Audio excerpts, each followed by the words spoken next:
তাহলে আমরা চলে আসছি হচ্ছে অ্যাডিয়াবেটিক প্রসেস।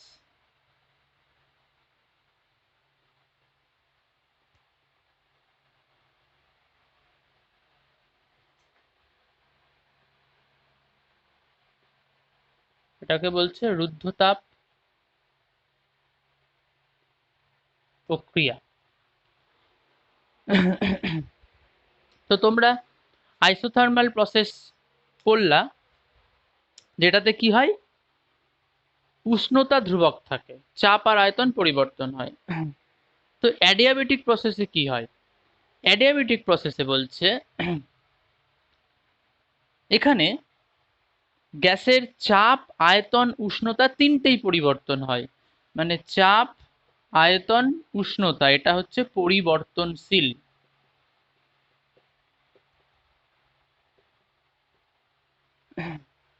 তাহলে কি কনস্ট্যান্ট থাকে এখানটায়? কিউটা থাকে কনস্ট্যান্ট। কিউটা মানে কি? কিউটা মানে হচ্ছে তাপ। তাহলে তোমাকে মনে রাখতে হবে যে রুদ্ধতাপ প্রক্রিয়া মানে অ্যাডিয়াবেটিক প্রসেসে কোনো গ্যাস সিস্টেমের চাপ, আয়তন, উষ্ণতা সবগুলোই পরিবর্তনশীল। খালি কি কনস্ট্যান্ট? তাপটা কনস্ট্যান্ট মানে কিউটা। তো এটা কিরকম ভাবে কনস্ট্যান্ট হতে পারে একটু ব্যাখ্যা করা যাক। হঠাৎ করে বলে দিলাম তুমি তো বুঝবে না।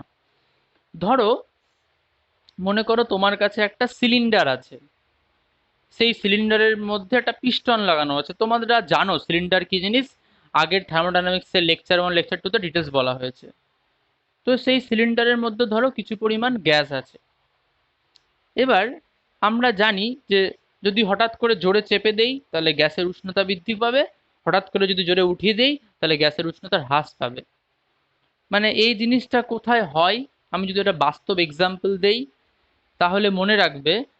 জানি না তোমরা করেছো কিনা, আগে তো আমরা করেছি। মানে আগে আমরা যখন সাইকেল চালাতাম তখন সাইকেলে চাকাতে পাম্প দেওয়া হতো পাম্পার দিয়ে। এখন তো মেশিনগুলো অ্যাভেলেবেল হয়ে গেছে, মেশিন আগেও অ্যাভেলেবেল ছিল তা নয়, মানে আগে সাইকেলে ন্যাচারালি সবাই পাম্পার দিয়েই পাম্প করতো। কিন্তু এখন আমাদের যেহেতু মেশিন চলে এসছে ওটা দিয়েই পাম্প করে হাওয়া দিয়ে দেওয়া হয়। তো তাহলে সেই যে পাম্পারটা, ধরো আমি জানি না তোমরা খুব ছোটবেলায় হয়তো দেখেছো, এখন হয়তো প্রায় সব ওই মেশিন দিয়েই হাওয়া দেয়। তো সেই পাম্পারটা হয় হচ্ছিল একটা স্টিলের বা লোহা জাতীয় পদার্থ দিয়ে। পাম্পারের আমি বলেছিলাম এক্সাম্পলটা, পাম্পারের ভেতরে একটা সকার থাকে, ওটা দিয়ে জোরে চাপ দেয়। যখন পাম্পার দিয়ে ধরো পাম্প করবো মানে জোরে চাপ দিব, তখন কি বলতো পাম্পারটা গরম হয়ে যায় দেখবা। তুমি যখন পাম্পার দিয়ে পাম্প করবা, ধরো তুমি সাইকেলের দুটো চাকাতে পাম্প করলা, তারপরে তুমি পাম্পারের নিচটাতে হাত দিয়ে দেখবা, দেখবা গরম হয়ে গেছে। তো কেন গরম হয়ে গেছে? ওর ভেতরে তো গ্যাস আছে, সেই গ্যাসটাকে তুমি জোরে চাপ দিচ্ছ। মানে ওই সিলিন্ডারের মধ্যে পিস্টন দিয়ে যদি গ্যাসকে জোরে চাপ দেই তাহলে সে কি হবে? গরম হবে। আর যদি পিস্টনটাকে প্রসারিত করি ঠান্ডা হবে। তো ওই পাম্পারটা তো লোহার তৈরি। তো এখানে বুদ্ধি করা হয়েছে কি, ওই পাম্পারের যে দেওয়ালটা মানে যে সাইডটা রয়েছে, সারফেসটা রয়েছে যে সিলিন্ডারের, ওটা না লোহা দিয়ে তৈরি না। ধরো আমি একটা এমন সিলিন্ডার নিয়েছি যেটা হচ্ছিল কুপরিবাহী পদার্থ, মানে যে তাপকে বাইরে থেকে ভেতরে আসতে দিবে না বা ভেতর থেকে বাইরে বেরোতে দিবে না। মানে আমরা যে বাড়িতে যে ফ্লাক্স গুলো ইউজ করি না, কোনো গরম জল বা গরম জিনিসকে রাখার জন্য, তরল জিনিসকে গরম রাখার জন্য, চা ধরো করেছি বা গরম জল করেছি, ফ্লাক্সের মধ্যে ভরে দিলাম, ক্যাপ লাগিয়ে দিলাম, ওটা গরমই থাকবে। তার মানে কি, ওই ফ্লাক্সের দেওয়ালটা এমন ভাবে তৈরি করা আছে যেটা কুপরিবাহী পদার্থ, মানে যারা তাপকে আদান প্রদান করতে পারে না। তো তাহলে ওই রকম কুপরিবাহী পদার্থ দিয়ে লেয়ারটা ঢাকা আছে, তাই তাপ বাইরে থেকে ভেতরে ঢুকবে না, ভেতর থেকে বাইরে বেরোবে না। তাহলে এইরকম যদি একটা সিলিন্ডার হয় যে আমি হঠাৎ করে জোরে চাপ দিব গ্যাসটা গরম হয়ে যাবে, হঠাৎ করে উঠিয়ে নেবো গ্যাস ঠান্ডা হয়ে যাবে, কিন্তু তাদের যে তাপ উৎপন্ন হবে বা তার তাপ তাপ শোষণ হবে সেই তাপটা ওখানেই থাকবে কনস্ট্যান্ট, সে বাইরে বেরোতে পারবে না। পাম্পারে কি হয়, যেহেতু এটা লোহার তৈরি, বাইরে তাপ ছেড়ে যায় যে পাম্পারটা ঠান্ডা হয়ে যায়। কিন্তু এখানে যদি আমি জোরে জোরে চাপ দিতে থাকি না এরকম পরপর পরপর, তাহলে তাপ উৎপন্ন হবে এবং তাপটা আদান প্রদান হবে না, তাহলে কনস্ট্যান্ট থেকে যাবে। ধরো আমি একটা পাম্প করলাম, তাহলে ওই একটা পাম্পের জন্য যতটুকু তাপ হলো ওর মধ্যেই আছে, কোথাও যেতে পারছে না। তাহলে তাপটা কনস্ট্যান্ট, না পরিবেশে যেতে পারছে না পরিবেশ থেকে আসতে পারছে। তাহলে এই জাতীয় প্রসেসকে বলা হয় রুদ্ধতাপ প্রক্রিয়া। ঠিক আছে, তাহলে আবার কেউ আবার বলে দিও না রুদ্ধতাপ প্রক্রিয়ার উদাহরণ হচ্ছে পাম্পার, কারণ ওখানে কিন্তু কারণ ওখানে কিন্তু তোমার ইয়ে নেই, আহ, কুপরিবাহী পদার্থতে ঢাকা নেই, তাপটা বেরিয়েই যাচ্ছে। ওখানে অ্যাকচুয়ালি দুটো প্রসেসই চলে, রুদ্ধতাপ সমস্ত, যাই হোক ওটা ব্যাখ্যা করা যাবে।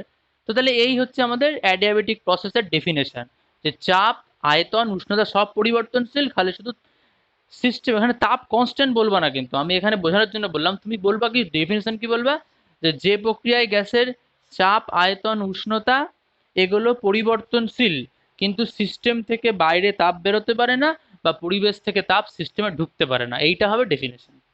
এই কথাটাই বলবা, তার মানে কিউ কনস্ট্যান্ট। ওকে। আচ্ছা, তো অ্যাডিয়াবেটিক প্রসেসের ইকুয়েশন অফ স্টেট কি হবে, সেটা হচ্ছে, বলে দেই ইকুয়েশন অফ স্টেট, বলেছিলাম মানে অবস্থার সমীকরণ, যেটা আইসোথার্মালে কি ছিল, পিভি ইকুয়ালস টু কনস্ট্যান্ট, এখানে হবে P V to the power gamma equals to constant. এবার গামাটা কি তোমরা জানো, আগের লেকচারে বলা হয়েছে, গামা মানে কত, গামা মানে হচ্ছে সিপি বাই সিভি। তাহলে এইটা হলো তোমার রুদ্ধতাপ প্রক্রিয়া বা অ্যাডিয়াবেটিক প্রসেসের অবস্থার সমীকরণ, P V to the power gamma equals to constant. Clear? বেশ। তাহলে এবার আমাদের কাজ কি, এর রুদ্ধতাপ প্রক্রিয়ার জন্য কৃতকার্যের রাশিমালা বার করা। তো করা যাক কৃতকার্যের রাশিমালা। এইটার জন্য আমাদের যেটা করতে হবে সেটা একটু অন্যরকম। দেখো, আচ্ছা আর একটা কথা বলে দিই আমি, সেইটা হচ্ছে, উম, হুম, এইবার এই রুদ্ধতাপ প্রক্রিয়ার যে অবস্থার সমীকরণ, এটাকে অনেক ভাবে লেখা যায়, কি কি ভাবে একটু দেখাবো ওটা।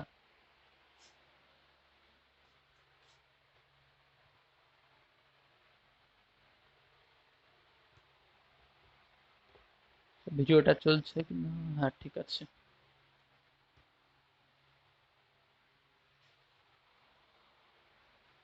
দেখো, P V to the power gamma equals to constant, তাই তো?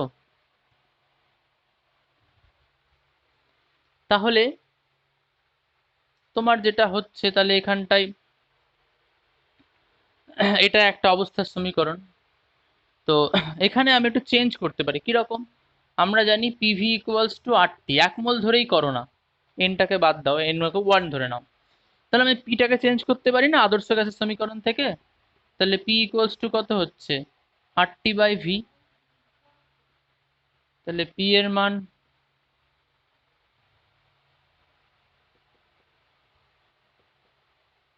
আচ্ছা একটু দাঁড়াও, সকলে ওয়েট করো।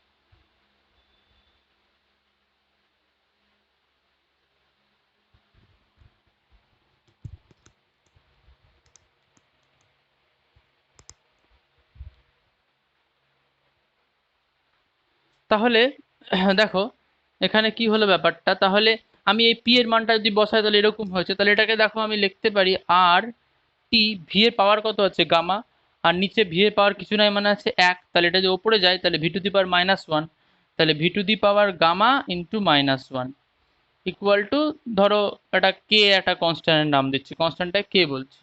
এখানে দেখো তোমার আরটাও কনস্ট্যান্ট, তাহলে আরটাকে দিকে নিয়ে যেতে পারবে, তাহলে T V to the power gamma minus one equals to K by R, মানে এটাও কনস্ট্যান্ট আবার আরও কনস্ট্যান্ট, তার মানে পুরোটা কনস্ট্যান্ট। তাহলে ইকুয়েশন অফ স্টেটটা কি লিখতে পারি এখন, লিখতে পারি therefore T into V to the power gamma minus one equal to constant.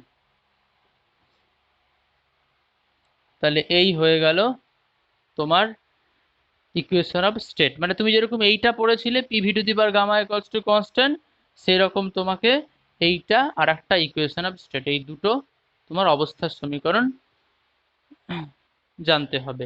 এটার আর একটা ফর্ম আছে, সেটা আমরা জানবো, সেটা কিরকম দেখো। সেটা হচ্ছে, ধরো এই সমীকরণেই এবার আমি ভি কে চেঞ্জ করব, তাহলে এখান থেকে তুমি ভি বার করতে পারো। এখান থেকে V equals to R T by P. তাহলে এবার এখানে P V to the power gamma equals to যে কনস্ট্যান্টটাকে কে বলছি, তাহলে পিটা পড়ে থাকলো, ভি এর মান বসাবো কত, আর টি বাই পি। তাহলে ভি এর মান বসালাম R T by P whole to the power gamma থাকলো ইকুয়াল টু কনস্ট্যান্ট। তাহলে এখানে পি থাকলো, দেখো আর প্রত্যেকটার পাওয়ার ভেঙে দিচ্ছি, তাহলে into R to the power gamma T to the power gamma divided by P to the power gamma equals to কনস্ট্যান্টকে। এইবার দেখো আমার কি হচ্ছে, যে আর to the power গামাটা R constant নিজে একটা, তার পাওয়ার গামার মানটাও কনস্ট্যান্ট হয়, কোনো একটা পার্টিকুলার গ্যাসের ক্ষেত্রে গামা ধ্রুবক, এটা তোমরা আগের চ্যাপ্টারে পড়েছো। তাহলে আর টু দি পাওয়ার গামাটাকে এদিকে নিয়ে চলে আসতে পারি। তাহলে এখানে কিছু নাই, মানে পি এর পাওয়ার এক, এখানে পি এর পাওয়ার কত আছে গামা, তাহলে এটা যদি ওপরে যায় তুমি জানো না 1/x², তাহলে ওপরে উঠলে কত হয় x⁻²। তাহলে পি এর পাওয়ার যদি পিটাকে উপরে উঠে তাহলে পাওয়ার কত হয় মাইনাস গামা, তাহলে পি টু দি পাওয়ার 1 ছিল আর মাইনাস গামা হয়ে গেল, আর টি টু দি পাওয়ার গামা থাকলো, টি তো আর নেই। আর আর টু দি পাওয়ার গামাটাকে আমি এইদিকে K constant by R to the power gamma. তো দেখো কে একটা itself constant, R to the power gamma একটা কনস্ট্যান্ট, তার মানে পুরোটাই কনস্ট্যান্ট হয়ে গেল। তার মানে আর একটা অবস্থার সমীকরণ বেরিয়ে গেল, P to the power 1 - gamma into T to the power gamma equal to constant. তাহলে এই তোমরা এটা জেনে যাবে, কোনো অসুবিধা নেই। ওকে, বেশ। তাহলে তোমরা অ্যাডিয়াবেটিক প্রসেসের তিনটে অবস্থার সমীকরণ জেনে গেলে। এইবার আমরা অ্যাডিয়াবেটিক প্রসেসের জন্য কৃতকার্য বার করবো, ওয়ার্ক ডান, সেটা দেখা যাক। তাহলে মুছে দিচ্লাম এটা।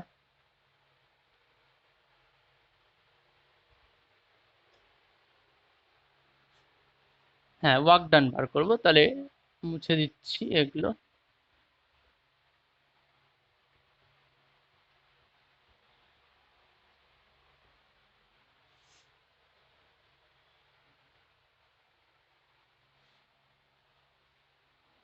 তাহলে দেখো ওয়ার্ক ডানটা কিরকম হবে,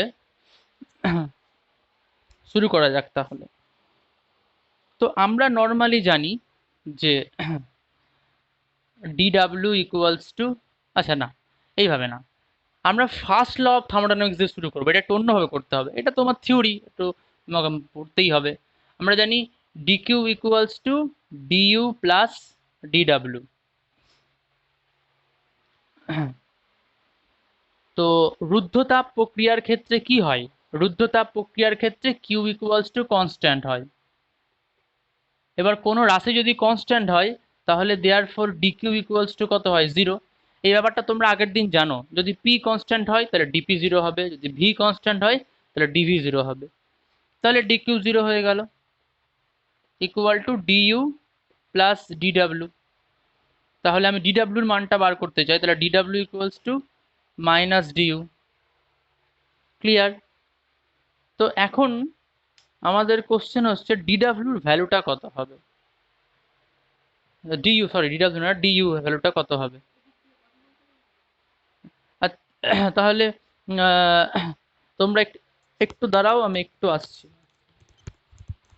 একটু হোল্ড করো।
তাহলে দেখো আবার শুরু করা যাক।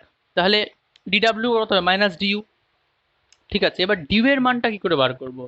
তোমরা মনে করো আমি আগের দিন যখন আগের যে থার্মোডাইনামিক্সের লেকচারটা দিয়েছিলাম, সেখানে একটা জায়গায়, আমি জায়গাটা বলবো না, তোমরা ভুলে গেলে দেখবে, তাহলে তোমাদের ব্যাপারগুলো জানা হবে।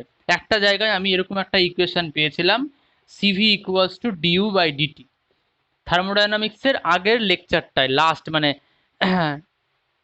এটা অ্যাকচুয়ালি এটা না, মানে এই লেকচারটা, তার আগে একটা লেকচার, তার আগের লেকচার, মানে সেটা মোস্ট প্রবাবলি থার্মোডাইনামিক্সের 2 নম্বর লেকচারে এইটা আমি মানে মানে দেখিয়েছি প্রমাণ করে কি করে আসে। এবং সবসময় মনে রাখবে ডিইউ এর মানটা এটাই হবে, অলওয়েজ সিভিডিটি হবে। যে কোনো জায়গায়, যে কোনো জায়গায় যখন তোমরা ডিইউটা বসাবে, অলওয়েজ কত বসাবো? সিভিডিটি। এটা একদম মাথার মধ্যে ঢুকিয়ে নাও যে ডিইউ দেখলেই সিভিডিটি। এবং এটা কোথায় পেয়েছিলাম? থার্মোডাইনামিক্সের লেকচার 2-তে। যদি ভুলে যাও তাহলে লেকচার 2 পড়ে খুঁজে বার করবে কোথায়, আমি জিজ্ঞেস করবো সকলকে, তাহলে তোমাদের বুঝতে পারবো কতটা পড়েছো। তাহলে ডিইউ এর মানটা বসিয়ে দিচ্ছি সিভিডিটি। তো এইবার এখানে ইন্টিগ্রেশন করতে হবে। তো ইন্টিগ্রেশন করার আগে আমরা একটা জিনিস করব, সেটা আমি এই দিকে করছি, দেখো যে আমরা জানি CP minus CV equals to R. আমরা সিভির মানটা জানতে চাই, তাহলে সিভি ইকুয়ালস টু কত হবে? সিপি মাইনাস আর, দেখো মাইনাস সিভিটা দিকে চলে আসলো, আরটাও দিকে চলে গেল, তাহলে CP minus R, CV equals to হয়ে গেল। আর দেখো গামা ইকুয়ালস টু হচ্ছে সিপি বাই সিভি, এটা আমরা জানি। তাহলে এখান থেকে সিপির মানটা কত হবে? গামা ইন্টু সিভি, তাহলে সিপির মানটা বসিয়ে দেই। আর CV equals to gamma into CV minus R. ঠিক আছে, এই যে CP minus CV equals to R, ওখান থেকে সিভি বার করলাম, সেটা সিপি মাইনাস আর হলো। Gamma equals CP by CV, ওখান থেকে সিপি বার করে এখানে পুট করে দিলাম। এইবার ব্যাপারটা দেখো, এবার এক কাজ করি, আর ইকুয়ালস টু, দেখো কি আসছে, আটটা দিকে চলে গেলে gamma into CV minus CV, side change করলাম, রিঅ্যারেঞ্জ করলাম, আটটা দিকে চলে আসলো, গামা সিভি এদিকে থাকলো, আর সিভিটা দিকে চলে আসলো। তাহলে তুমি যদি এখান থেকে সিভি কমন নাও, তাহলে থাকছে হচ্ছে গামা মাইনাস ওয়ান। তাহলে therefore CV equals to থাকছে R divided by gamma minus one. এইটাও মুখস্থ রাখবে, এটাও কাজে লাগে, এটাও একটা ইকুয়েশন বা ফর্মুলা হিসাবে মনে রাখবে। এই সিভির মানটা আমরা এখন এখানে বসাবো।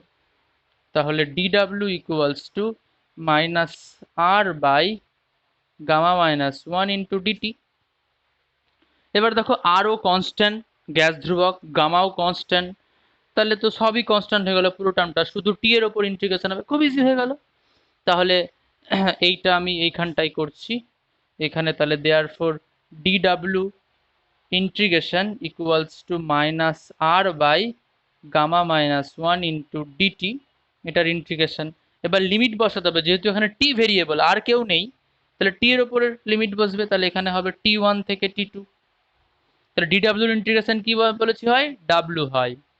আচ্ছা, এখানে মাইনাস আর, আচ্ছা আর বাই ওয়ান মাইনাস গামা করে দিলাম, কেন বলো তো? না, আচ্ছা এরকম করবো না, থাক থাক, minus R by gamma minus one থেকে গেল। এবার ডিটির শুধু তাহলে কার মধ্যে ইন্টিগ্রেশন হবে? টি ওয়ান থেকে টি টু লিমিট, শুধু ডিটি থাকছে, কেন ওটা তো কনস্ট্যান্ট, কখনো ইন্টিগ্রেশনের ভেতরে থাকে না, কনস্ট্যান্ট সবসময় ইন্টিগ্রেশনের বাইরে বাইরে বেরিয়ে যায়, তো বেরিয়ে গেছে, কোনো অসুবিধা নেই, তাহলে শুধু আছে কে? ডিটি। আচ্ছা, তো এবার কোশ্চেন হচ্ছে ডিটির ইন্টিগ্রেশন কত হবে বলেছি, ডিএম ডিপি যারা সিঙ্গেল থাকে তাদের কিছু ইন্টিগ্রেশন, ডিটির ইন্টিগ্রেশন কত হবে? টি হবে। তাহলে ইন্টিগ্রেশন করে আমরা অ্যান্সারটা এইখানে লিখি, হ্যাঁ এই জায়গাটায় আমরা লিখছি এখন, এটা মুছে দেই। তাহলে এখানে যেটা হচ্ছে W equals to minus R by gamma minus one, ডিটির ইন্টিগ্রেশন টি, তাহলে টি, কিন্তু লিমিটটা এখনো বসায়নি, সেটা হচ্ছে টি ওয়ান থেকে টি টু। তাহলে প্রথমে upper limit minus lower limit, তাহলে minus R by gamma minus one, upper limit হবে T two, minus lower limit কত হবে? T one. তাহলে therefore W equals to, মাইনাসটা যদি গুণ করে দেই তাহলে দেখো T one minus T two হবে, তাহলে R by gamma minus one into T one minus T two. তাহলে এই বেরিয়ে গেল তোমার কিসের রাশিমালা? ওয়ার্ক ডান মানে কৃতকার্যের রাশিমালা। তাহলে এটা বেরিয়ে গেল তোমার আদর্শ, সরি ভুল বলছি, এটা হচ্ছে যদি কোনো গ্যাস সিস্টেম অ্যাডিয়াবেটিক প্রসেসের মধ্যে দিয়ে যায় তাহলে তার ওয়ার্ক ডানটা কত হয়, W equals to R by gamma minus 1 into T1 minus T2। এইবার আমরা এর একটা লেখচিত্র করব। তাহলে এটা মুছে দিচ্ছি, তোমরা বুঝে গেছো ব্যাপারটা।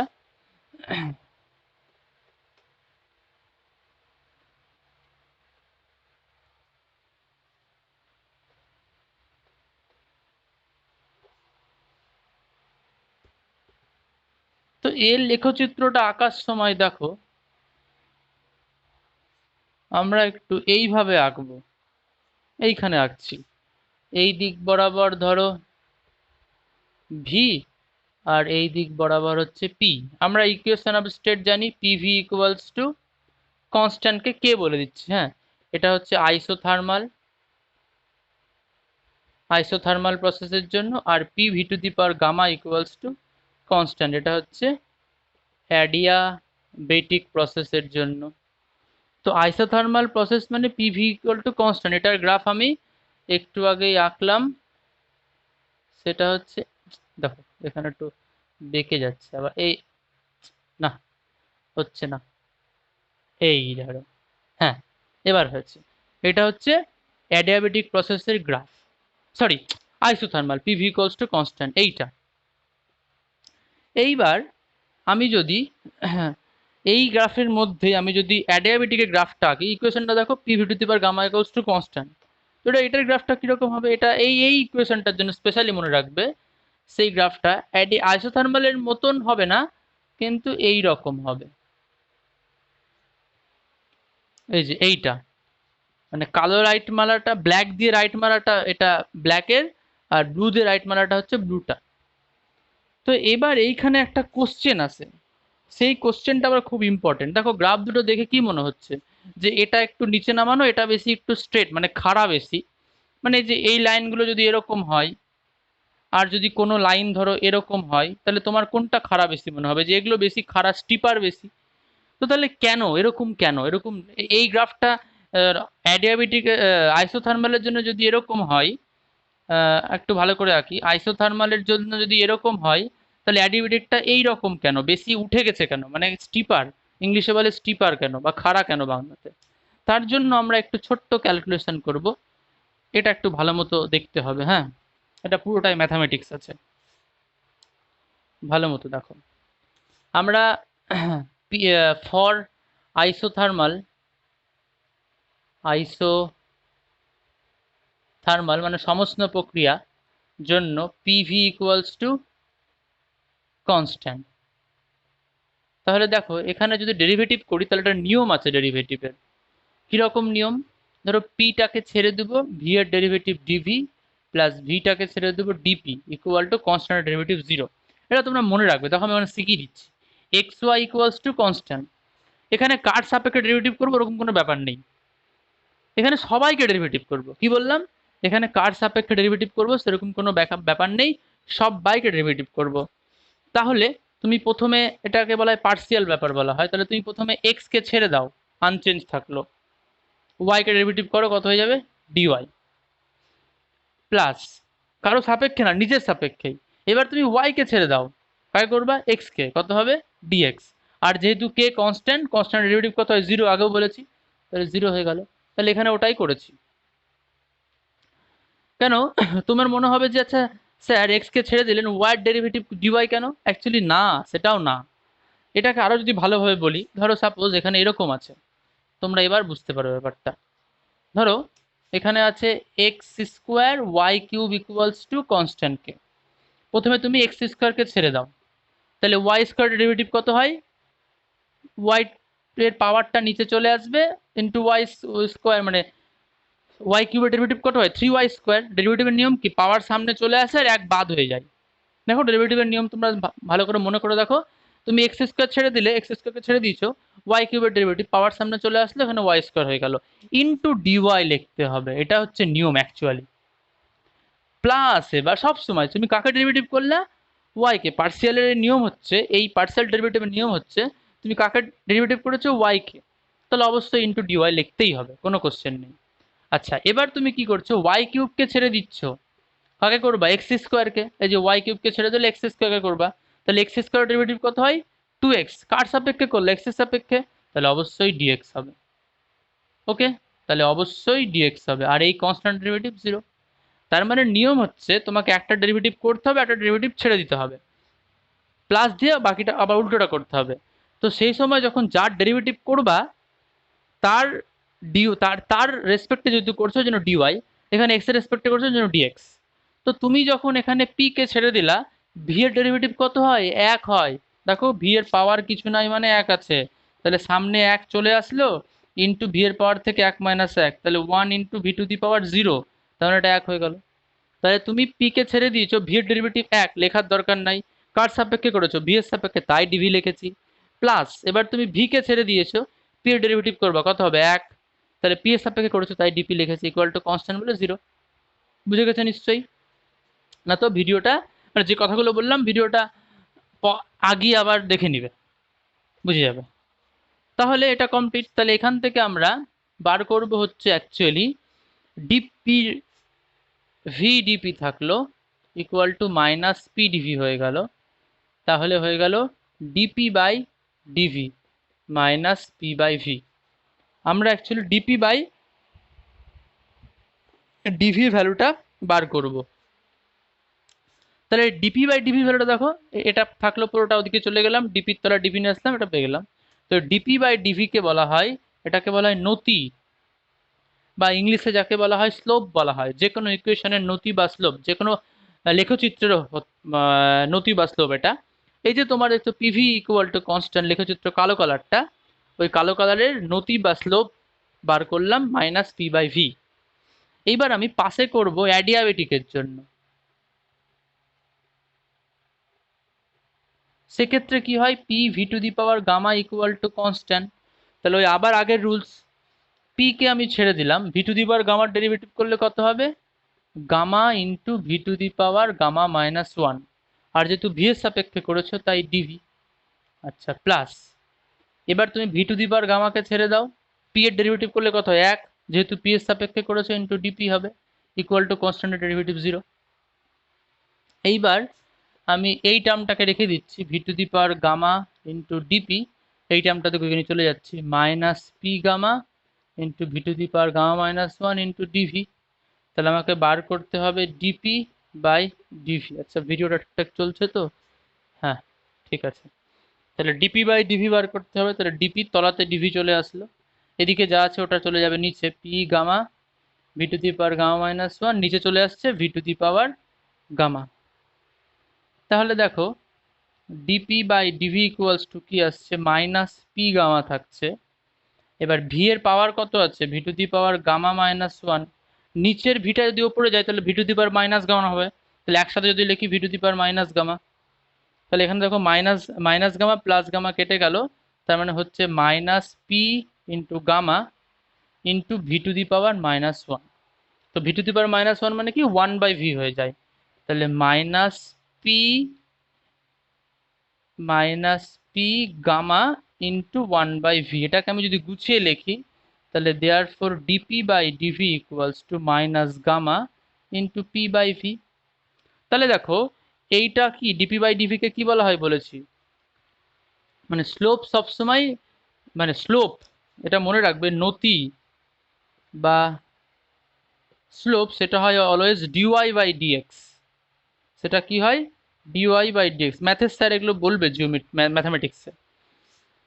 তো আমাদের ওয়াই অ্যাক্সিসে কি আছে, পি, আর এক্স অ্যাক্সিসে কি আছে, ভি। তাহলে ওয়াই অ্যাক্সিসে যেহেতু পি আছে তাহলে হবে ডিপি, এক্স অ্যাক্সিসে যেহেতু ভি আছে তাহলে নিচে হবে ডিভি, তাহলে ডিপি বাই ডিভিটা আমাদের এই গ্রাফগুলোর স্লোপ হবে। তাহলে PV equals to constant, isothermal process ধরে ডিপি বাই ডিভি বার করেছি মাইনাস পি বাই ভি। আবার P V to the power gamma equals to constant, এটা হচ্ছে অ্যাডিয়াবেটিক প্রসেস, এটা ধরে বার করেছি ডিপি বাই ভি, মানে স্লোপের ভ্যালু কত, minus gamma into P by V.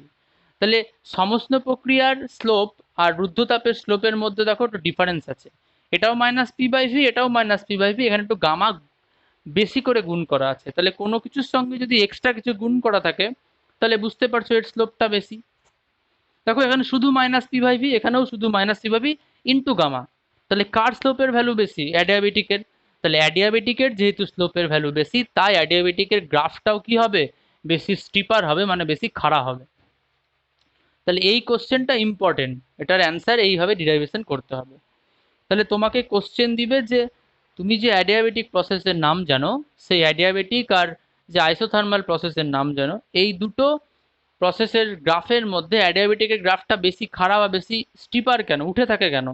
তোমাকে বলতে হবে যে অ্যাডিয়াবেটিকের স্লোপের থেকে, সরি, আইসোথার্মালের স্লোপের থেকে অ্যাডিয়াবেটিকের স্লোপের ভ্যালু বেশি, তাই ওটা বেশি উঠে থাকে। ওকে, তাহলে আজকের মতো আমাদের ক্লাস এখানেই কমপ্লিট হচ্ছে। থার্মোডাইনামিক্সের উপর আরও একটা ক্লাস নিতে হবে, তবে পুরো চ্যাপ্টার কমপ্লিট হবে। তো এটা তোমরা দেখো, নেক্সট ক্লাসে বাকিটা বলে দিলে তারপরে প্রবলেম করব। ওকে, তাহলে আজকে এখানে ক্লাস অফ করছি।